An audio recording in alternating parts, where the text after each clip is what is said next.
मोहोळ विधानसभा मतदारसंघाची जागा शिवसेना उद्धव बाळासाहेब ठाकरे पक्षालाच मिळावी.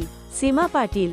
सोलापूर माढा लोकसभा शिवसर्वेक्षण अभियानाअंतर्गत शिवसेना नेते तथा विरोधी पक्षनेता महाराष्ट्र विधान परिषद श्री अंबादास दानवे यांचा विधानसभा निहाय आढावा बैठकीदरम्यान शिवसेना महिला आघाडी जिल्हाप्रमुख तथा नगरसेविका मोहोळ नगरपरिषद सीमा पाटील यांनी सर्व सोलापूर शिवसेना महिला आघाडीच्या वतीने निवेदन दिले.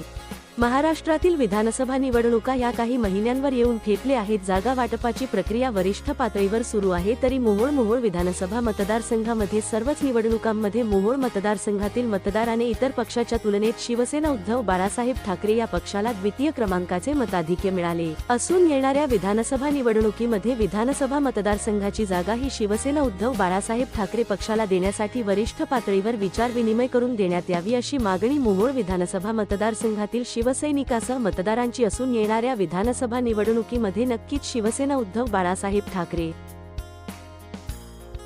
पक्षाचा उमेदवार दिल्यास निश्चित विजय होईल. त्यामुळे महाविकास आघाडीमध्ये सुद्धा शिवसेना उद्धव बाळासाहेब ठाकरे या पक्षास मोहोळ विधानसभा मतदारसंघामध्ये मतदारांची प्रथम पसंती आहे.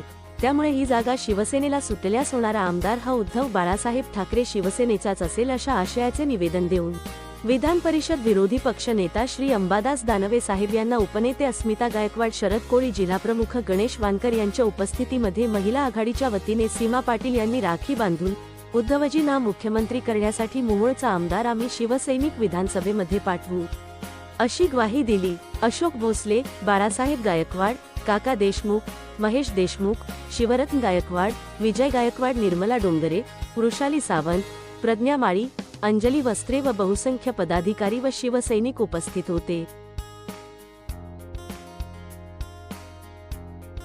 अशाच नवनवीन अपडेट्ससाठी सोलापूर न्यूज चॅनलला लाईक व सबस्क्राईब करा.